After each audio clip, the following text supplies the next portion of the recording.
Fala galera, hoje é dia de Injustiça 2, volume 6. É uma história da DC, escrita por Tom Taylor e desenhada por Bruno Redondo, Daniel Samperi e Shermanico no ano de 2018.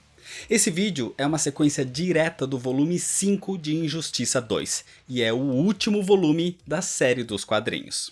Então é extremamente necessário que você veja o vídeo anterior para continuar esse daqui. Se você ainda não assistiu, eu vou deixar o link para ele aqui na descrição. Mas se você já viu, se inscreve no canal se você ainda não é inscrito, já deixa seu like para não esquecer depois e me segue nas redes sociais. E esse vídeo vai ser baseado no encadernado norte-americano, mesmo a saga ainda não tendo sido 100% publicada no Brasil. Mas de repente os vídeos te ajudam a querer ler e ir atrás do quadrinho assim que for lançado por aqui. Então agora sim, vamos pra história, senta aí. Tenta que lá vem a história.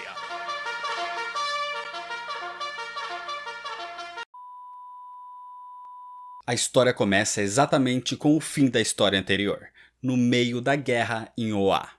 Said, dos Guardiões do Universo, está sendo controlada e o seu poder é imenso.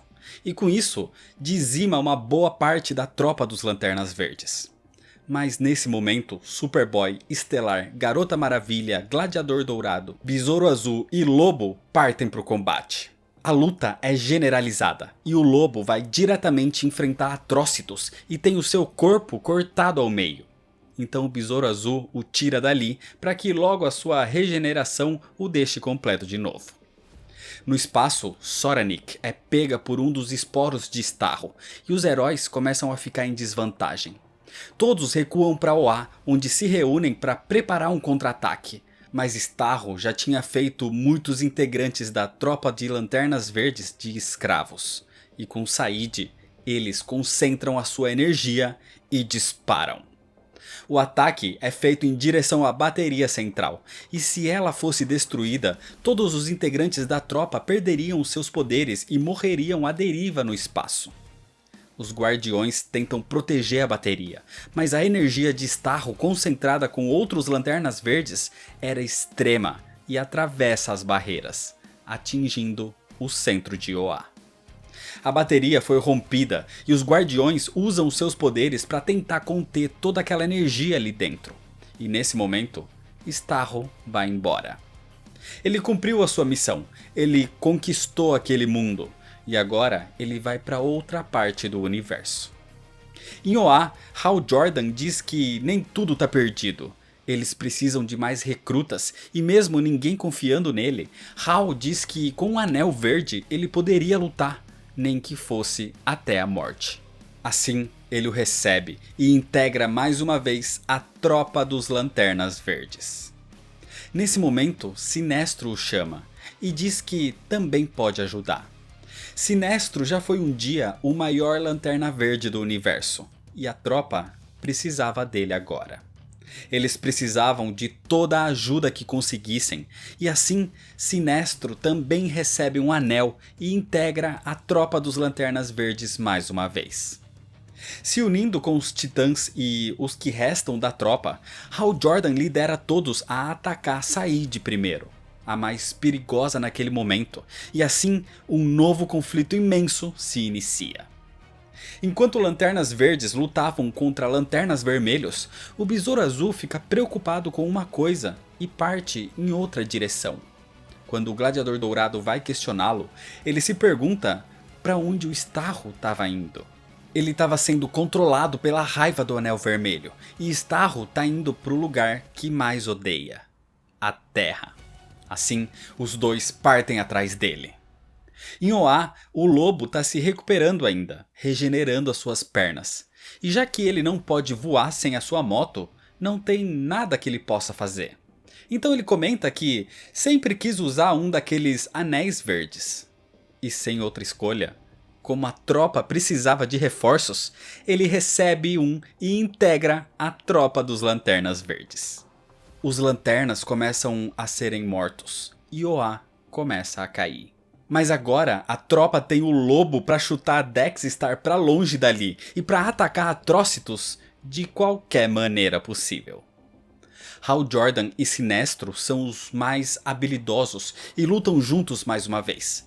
E enquanto Hal faz isso pela sua redenção, Sinestro faz isso pela sua filha. Em outra parte do universo, Besouro Azul e Gladiador Dourado seguem o rastro de Starro que estava em direção à Terra. E no caminho, o Gladiador pede para o Skits acessar os seus dados sobre o futuro e entender o que acontece ali. Mas Skits trava. Aquele momento é inacessível. A história estava sendo escrita naquele instante.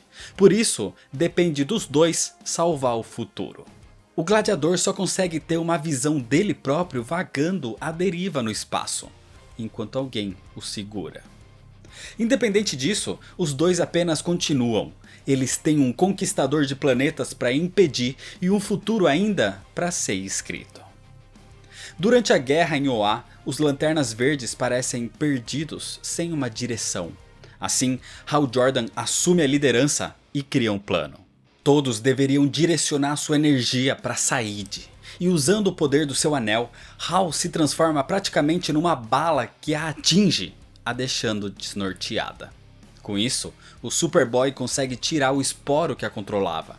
E sem ela, a guerra começa a ficar mais equilibrada. Sinestro se preocupa com a sua filha que está sendo controlada por um esporo também. Mas quando ele tenta salvá-la, Soranik usa o poder do Anel Verde e atravessa o estômago de Sinestro. Mas antes de cair, ele consegue tirar o esporo que a controlava. Para Sinestro, tá tudo bem. A sua filha importava mais que a sua própria vida nesse momento. E ali, nos seus últimos suspiros, ele lhe conta o que houve com a mãe de Soranik. Ela não foi assassinada. Ela se suicidou porque não aguentou passar a sua vida ao lado de Sinestro. Assim, ele morre e o seu anel o deixa, procurando um substituto. Mas a pessoa que o substituiria já estava ativa. Era a sua própria filha Soranik. O homem que foi o maior Lanterna Verde do universo e que foi o maior inimigo da tropa, finalmente morre. Enquanto isso, o ataque dos Lanternas Vermelhos continuava e um deles é caçado pela Garota Maravilha e pelo Superboy. E quando eles o capturam, novas ameaças surgem. Um pouco mais afastado ali do centro da guerra em Oa, se aproximavam robôs que matam aquele Lanterna Vermelho. Aqueles eram drones que observavam o conflito de longe. Aqueles eram integrantes do exército de Brainiac. Os drones atacam Superboy e Garota Maravilha. Os dois conseguem destruir alguns, mas os robôs destruíram as suas máscaras de oxigênio. E sem elas, os dois não durariam muito tempo pelo espaço. Assim, uma voz vinda daquela nave gigantesca lhes oferece abrigo. Em Oa, os Lanternas Vermelhos ficam em desvantagem agora, e Atrocitus pede para que todos recuem. Com tudo o que causaram, eles consideram isso uma vitória. Era hora de ir embora dali para triunfar outro dia. Os Lanternas Verdes conseguiram e Hal Jordan comemora. Nesse momento, Guy Gardner o parabeniza, mas diz para que ele não busque redenção. Isso já não existe mais para ele. O que ele pode ter é apenas o amanhã, porque Hal pode mudar e melhorar um dia por vez. Assim, se aceitando novamente, a imagem de Guy Gardner na mente de Hal Jordan finalmente desaparece. Dentro da nave em formato de crânio, Brainiac capturou Superboy e Garota Maravilha. Ali, o alienígena diz que estava só esperando Oa cair para ele colocar a cidade na sua coleção de miniaturas. Mas aquele garoto lhe chamou a atenção. Ele tem sangue kryptoniano, mas Brainiac tem a última cidade de Krypton engarrafada na sua coleção. Brainiac já ouviu falar de um outro kryptoniano que sobrou pelo universo. E isso era inadmissível. Ele precisava ter os últimos exemplares da espécie na sua coleção, como sempre fez. Mas aquele garoto, Connor, não é um kryptoniano puro. Então Brainiac o considera uma farsa. Ele vê que a outra parte do seu sangue é terráqueo. Então o kryptoniano que falta na sua coleção só pode estar na Terra. Sem utilidade para aquele garoto, Brainiac simplesmente joga o Superboy à deriva no espaço junto da Garota Maravilha. Em pouco tempo, eles ficariam sem oxigênio e não teriam mais nada o que fazer para se salvar. Quando de repente, um portal se abre e dele surge a Legião de Super-Heróis. Os heróis do ano 3000 que resgatam os dois e os levam para o futuro. E inclusive eles estão ali sendo guiados por uma versão do Gladiador Dourado deslocado no fluxo do tempo. Enquanto isso, cada vez mais se aproximando da Terra, o Besouro Azul tentava atacar Starro com todo o seu poder. Acontece que Metron disse que foi o Escaravelho quem derrotou o Conquistador antes. Assim Jamie pergunta para o próprio Escaravelho o que ele pode fazer, e o artefato lhe responde. Mas a resposta não é das melhores. O Escaravelho não quer fazer isso. Ele não quer perder o elo com Jamie. Porque se ele for até Starro, Jamie vai acabar morrendo. Isso aconteceu com uma portadora do artefato há muito tempo antes. Se separando do Escaravelho, o portador morreria no espaço, mas ele seria capaz de neutralizar Starro. E sem pensar duas vezes sobre isso, Jamie sabe o que tem que fazer. O Besouro agradece o Gladiador Dourado e se despede. Mas o Gladiador fica sem entender. Jamie voa na frente, destruindo os esporos, e quando se aproxima de Starro, ele se desconecta do Escaravelho. O Gladiador vê aquilo e se desespera. Jamie não deveria morrer à deriva no espaço. Assim, ele próprio tira sua máscara de oxigênio e a coloca no garoto. Era a hora do Gladiador ser um verdadeiro herói.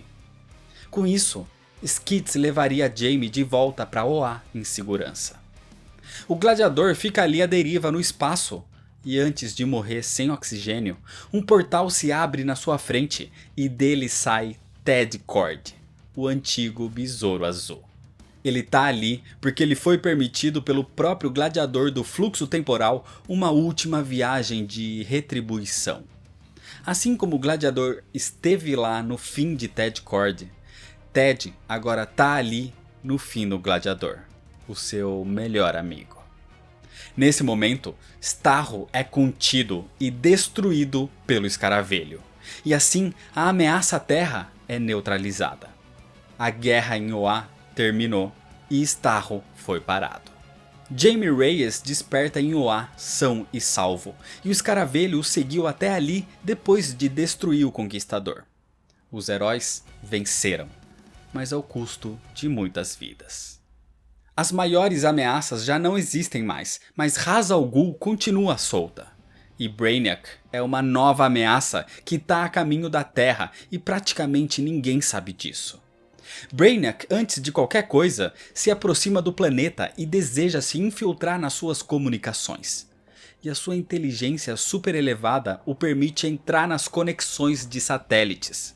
E o satélite que mais lhe interessa é um que observa tudo e todos. Brainiac invade o Irmão Olho.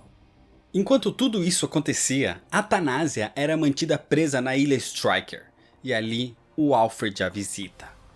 Ele tá ali para conversar com a garota. Ele quer conhecer melhor a filha de Bruce Wayne, porque isso significa que eles são família. Ele diz que lamenta a forma que aquela garota de 16 anos foi criada, e diz que o seu pai é complicado. Ele tá longe de ser perfeito, mas ele não é o demônio que ela acredita que ele é. O mundo não é tão assim preto no branco. Depois disso, o Alfred conversa com Bruce na mansão Wayne e diz que gostaria que ele conversasse com a Athanasia. Não adianta lutar contra ela, eles precisavam se entender. E no meio da conversa, Alfred tem mais um dos colapsos desde que voltou dos mortos. Mesmo debilitado, ele pede para que Bruce faça como o seu pai fazia e cure as pessoas, principalmente a sua família. Então Bruce concorda. Ele vai entrar em contato com Ra's al Ghul para que todos possam entrar num acordo. A Arlequina é quem vai para fazer o primeiro contato na cidade gorila, já que ela é a que tem menos probabilidade de ser morta quando chegasse lá. E ali, a Era Venenosa a recebe. A Arlequina é levada até Ra's al Ghul e diz que tem uma mensagem. O Batman gostaria de conversar com ele. Finalmente aquilo poderia ser um acordo de paz, deixando um mundo melhor para as próximas gerações. Uma reunião é preparada na Atlântida, um reino neutro. E ali Aquaman recebe o Raio Negro e seu grupo representando os Estados Unidos e de cada lado um grupo do Batman e um grupo de Ra's al Ghul. Claro que de início muitas discussões acaloradas quase terminam com a reunião antes mesmo dela começar. Mas a Arlequina começa a tratar todos praticamente como se fossem um casal, onde ela dá conselhos matrimoniais. E a Arlequina dá a ideia de que eles tenham um mês de cessar fogo para pensar em tudo e analisar como tudo poderia ser feito de uma forma melhor para ambas as partes. E a ideia é aceita por todos. Assim, um período de paz, mesmo que momentâneo, se inicia. Só que enquanto tudo isso acontecia, nos arredores da cidade gorila, um drone de Brainiac aparece. Ele tá ali para analisar o potencial do planeta, encontrando apenas gorilas, e acha todos aqueles seres primitivos. Mas um deles chama a atenção do drone. Era o gorila Grodd. Grodd tem um intelecto elevado até para os padrões humanos, e isso chama a atenção do robô que transmite a informação ao seu líder.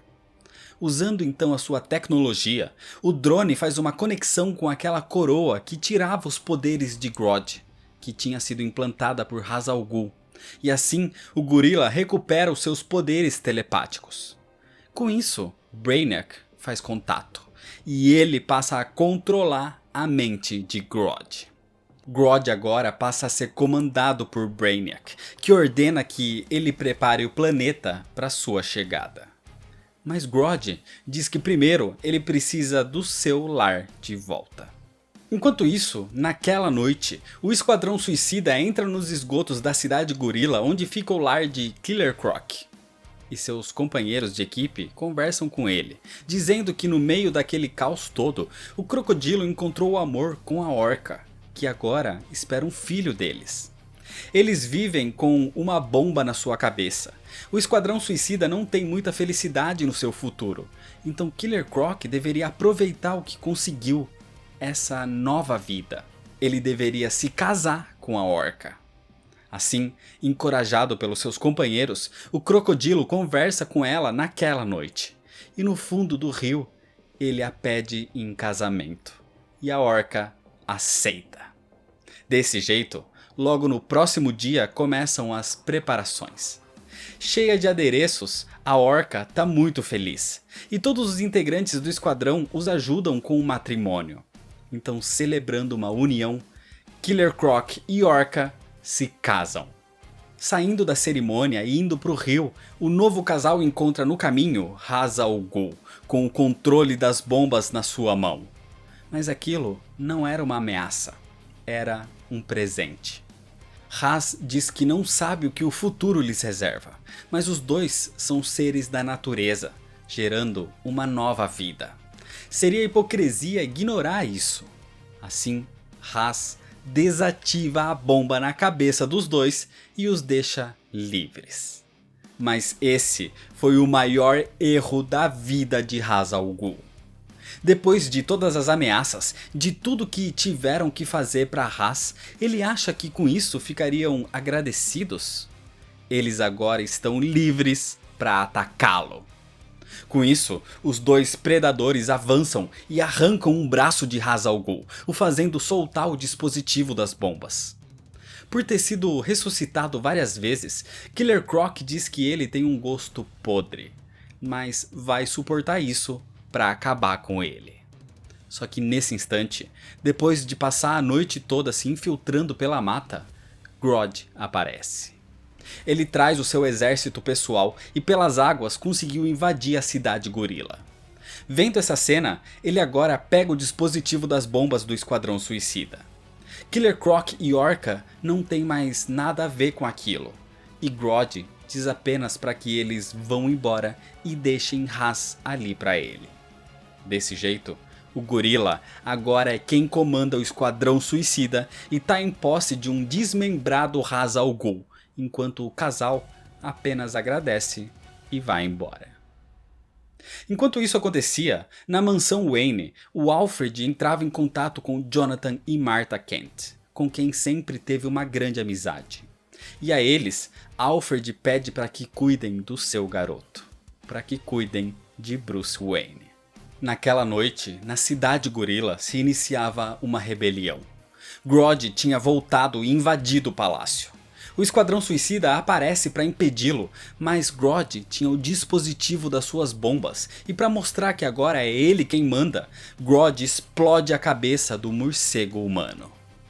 Sem que pudessem fazer algo, os sobreviventes do Esquadrão Suicida apenas observam Grodd se encontrar com o Rei Solovar.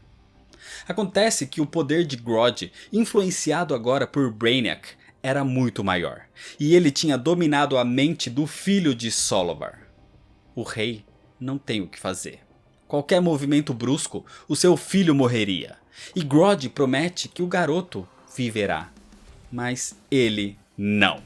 Assim, comandando mentalmente o pistoleiro, ele atira e mata Solovar, fazendo de Grodd o novo rei da cidade gorila.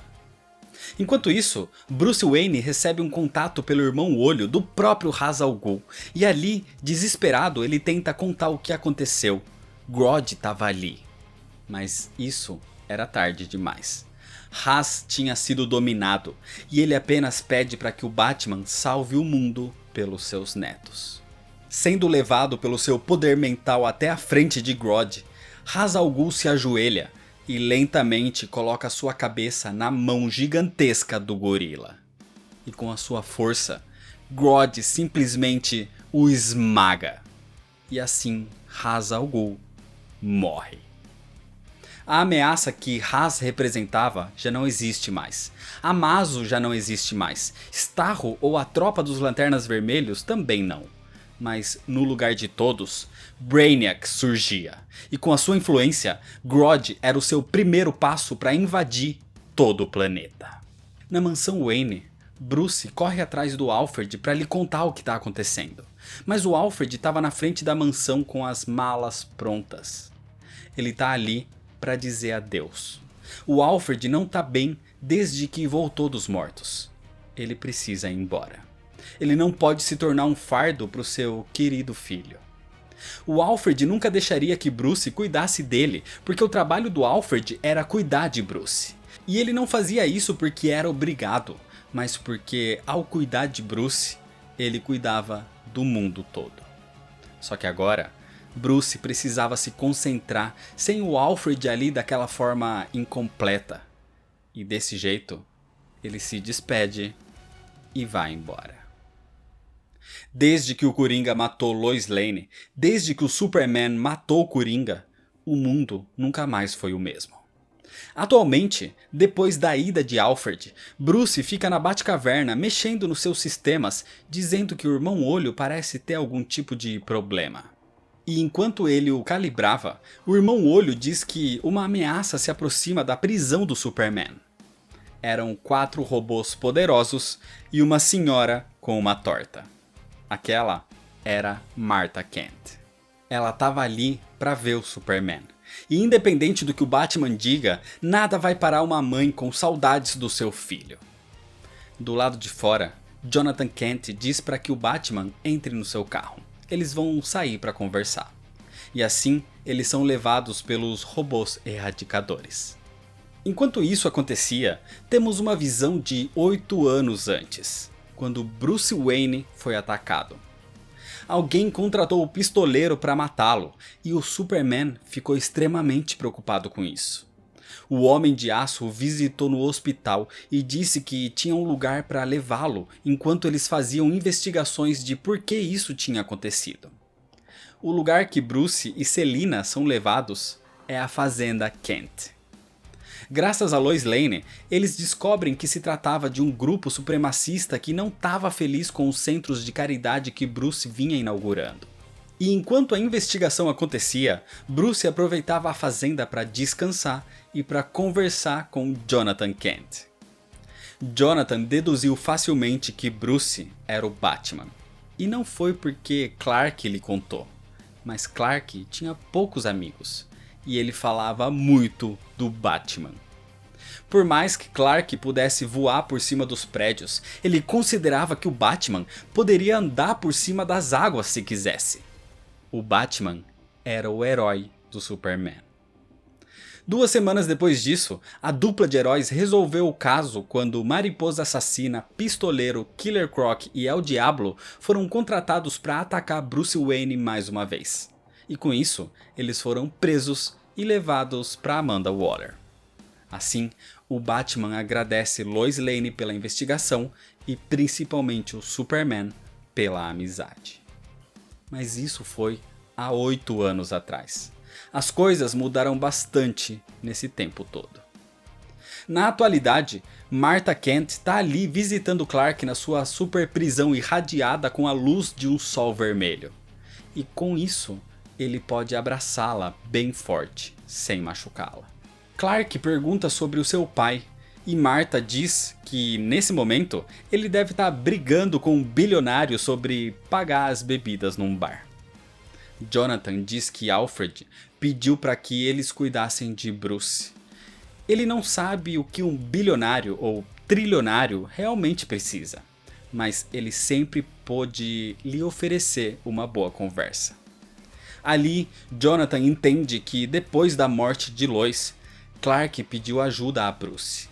E Bruce viu o Superman matando uma pessoa, o que para ele era inadmissível. As pessoas devem ser punidas pelos seus atos, mas isso não era um assunto de certo ou errado. Clark só precisava do seu amigo ao seu lado naquele momento. Depois disso, o Batman volta e entra na prisão onde observa o Superman, sem dizer nada. Então Clark lhe pergunta se o mundo está melhor com ele ali dentro. O Batman tira o capuz e diz que lamenta muito pelo que aconteceu com Lois Lane. Ele deveria tê-lo apoiado. Não dá para dizer com certeza que o mundo está melhor com ele ali preso. Mas Bruce sabe que aquele seria um mundo melhor se o Superman ainda fizesse parte dele, como seu amigo. Assim, o Batman vai embora. E é desse jeito que termina a história. O quadrinho todo segue um mesmo padrão de qualidade do começo ao fim, por isso eu quis deixar essa resenha agora só pro final. A arte melhora com o passar do tempo, porque os artistas que ficam têm um padrão mais parecido, o que ajuda muito a manter uma linearidade narrativa que é muito agradável. A narrativa de toda a série é muito boa e bastante ágil, não cansando ao longo das edições, e isso se dá junto ao roteiro.